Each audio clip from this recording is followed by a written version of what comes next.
ईसाई राहब ने नजीमुद्दीन को बताया कि कायनात ऐसे बच्चों को सदियों में पैदा करती है।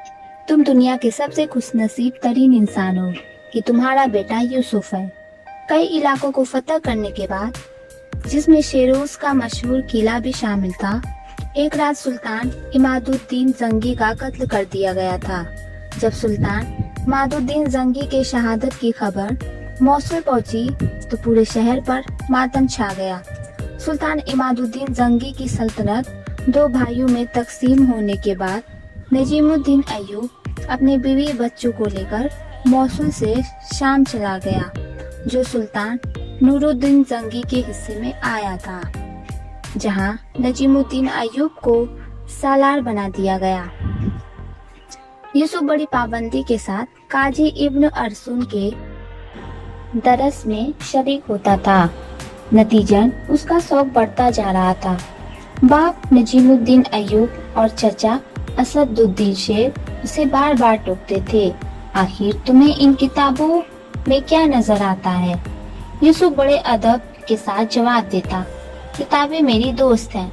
वक्त अपने मुकर्रर रफ्तार से गुजरता रहा, यहाँ तक कि यूसुफ 16 साल का हो गया। फिर सुल्तान ने यूसुफ से कहा, तुम पाबंदी के साथ हमारे दरबार में हाजिरी दिया करो।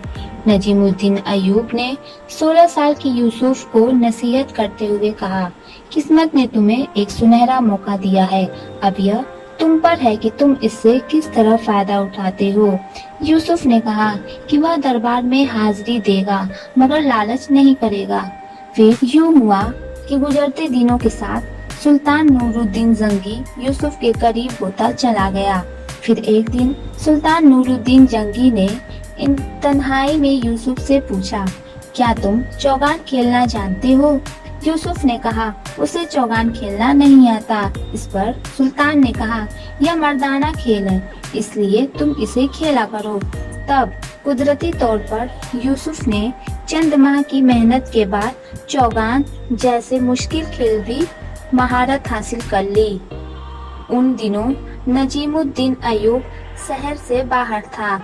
जब वह वापस आया तो बीवी ने उसे यूसुफ के चौगान के बारे में बताया, तो नजीमुद्दीन अय्यूब बहुत खुश हुआ। अब यूसुफ चौगान में इतना तेज था कि उसने सुल्तान को भी शिकस्त दे दी। जोसलन सानी, जिसे नूरुद्दीन जंगी ने अंधा कराकर हलब के कैद खाने में कैद कर दिया था। वह दिन रात दीवारों से सर टकराता और चिल्लाता रहता था। बाल्डविन, जो गॉडफ्रे का छोटा भाई था, गॉडफ्रे जोल्सन और बाल्डविन से भी कहीं आगे था। गॉडफ्रे की शदीद ख्वाहिश थी कि वह दुनिया से मुसलमानों का वजूद मिटा दे। मरने से एक दिन पहले गॉडफ्रे ने अपने छोटे भाई बाल्डविन से यह वादा लिया कि वह उसकी इस ख्वाहिश को पूरा करेगा। फिर चंद सालों के अंदर बाल्डविन ने हैफा, बेशियान, आरसौफ जैसे कई इलाकों पर कब्जा कर लिया और अब वह तराबीस के किताबखाने में गया और 3 लाख के करीब किताबों को आग लगा दी। उसने दुनिया में बहुत तहलका मचा रखा था। फिर बाल्डविन भी इस दुनिया से रुखसत हो गया। फिर उसकी जगह बाल्डविन सानिक तख्त पर बैठा।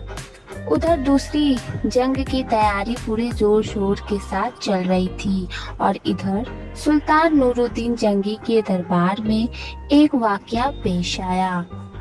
एक दिन सुल्तान के दरबार में एक 16 से 17 साल की लड़की दाखिल हुई और उसने यूसुफ पर इल्जाम लगाए कि यूसुफ ने उसे शादी का वादा करके ठुकरा दिया है। लेकिन यूसुफ ने साफ इनकार कर दिया और कहा कि वह इस लड़की को नहीं जानता और उसने इसे कभी भी नहीं देखा। फिर वह लड़की, जिसका नाम सारिया था, रोते हुए बोली कि यूसुफ सही कह रहा है, वह बेगुनाह है, उसे ऐसा कहने के लिए कहा गया था और वह शख्स अमीर इब्ने मरकौम है, जो सुल्तान नूरुद्दीन जंगी के दरबारियों में एक है। सुल्तान नूरुद्दीन जंगी ने अमीर इब्ने मरकम को कैद कर लिया और सारिया ने यूसुफ से माफी मांगी और उसकी दोस्त बन गई। सुल्तान ने उसे महल में रहने के लिए जगह दे दी। फिर सारिया ने काजी इब्न अरसुम के किताब खाने में दाखिला लिया और इल्म हासिल करती रही। फिर यूसुफ को सिपा सालार बना दिया गया और उसने सुल्तान नूरुद्दीन जंगी के साथ मिलकर कई जंगें फतह हासिल की और कई इलाकों को आज़ाद कराया। सलाहुद्दीन अय्यूबी जो यूसुफ था, अब यूसुफ को दुनिया सलाहुद्दीन अय्यूबी के नाम से जानती थी। सलाहुद्दीन अय्यूबी ने मस्जिद अक्सा को फतह करने के लिए 16 जंगें लड़ी। वह हर जंग में एक मेहरबान अपने साथ रखते थे और उन्हें अपने हाथों से मस्जिद अक्सा में लगाया।